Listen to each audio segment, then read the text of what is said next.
That's a fascinating discussion because myopia and just like eye issues, they might be the most common health issue in the world. Probably. And that is a result of our indoor living as a modern society. And it's getting so much worse with handheld devices. I mean, we're talking like 80 to 90% rates of myopia in East Asia for people under 20 years old. Wow. It's the most common health issue in that area of the world. Like nine out of 10 people, some areas as high as 95%. In the US, it's like 40 to 50% and climbing. Yeah. So, yeah.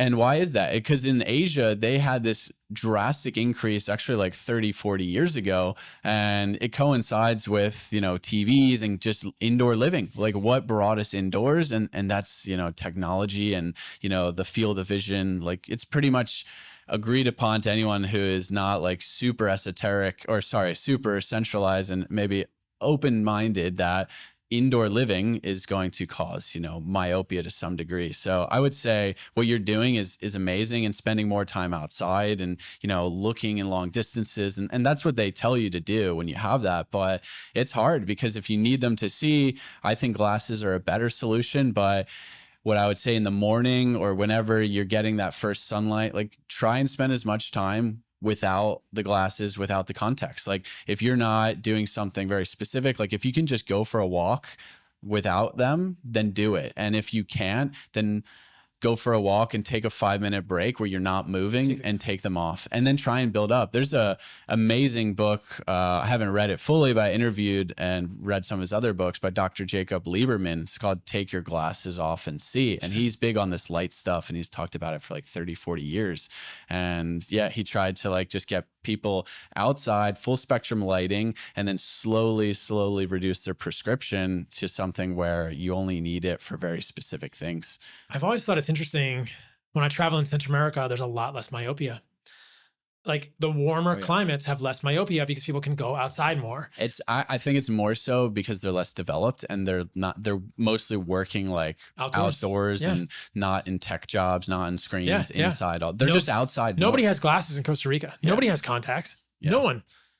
They will in 20 years. Yeah, they will. Yeah. But it's crazy to think, like, I was trying to wrap my head around that. I was like, oh, thanks, mom and dad. I mean, my mom and dad did great. They're amazing parents. But man, I mean, thank God there's a solution for me with the contacts, and it doesn't really create a major problem in my life. But that's really interesting that this is clear.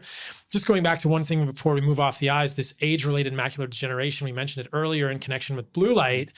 And blue light might be causing oxidative stress at the level of the retinal pigmented epithelium. We mentioned that study, but also I want people to know that seed oils have been linked to age-related macular degeneration in multiple studies. I think it's called the Blue Mountain study.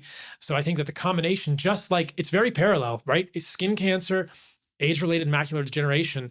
These to me are the same pathology. One of them is the skin of the inner eye, and one of them is the external skin of our bodies, both linked to seed oils in my mind, and blue light, nutrient, light insufficiency, nutrient deficiency. Is that all like ectoderm, what it comes from? I think it might. Yeah. Well, the retinal pigmented endothelium is the brain. Yeah. So it's the same tissue, really. Yeah. Neural ectoderm. Yeah, exactly. Yeah. So, and I think all of that, I mean, we can get into it. I think it's all mitochondrial dysfunction, really.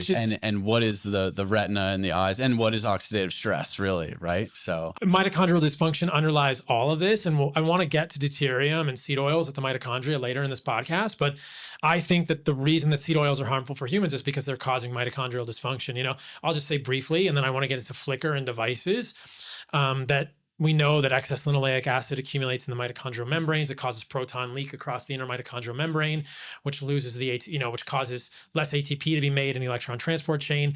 And more linoleic acid in the outer membrane of the cell causes overactivation or overutilization of the sodium potassium ATPase to maintain the gradient in the cell, and that uses up ATP. So you're mining less Bitcoin and you're spending more Bitcoin.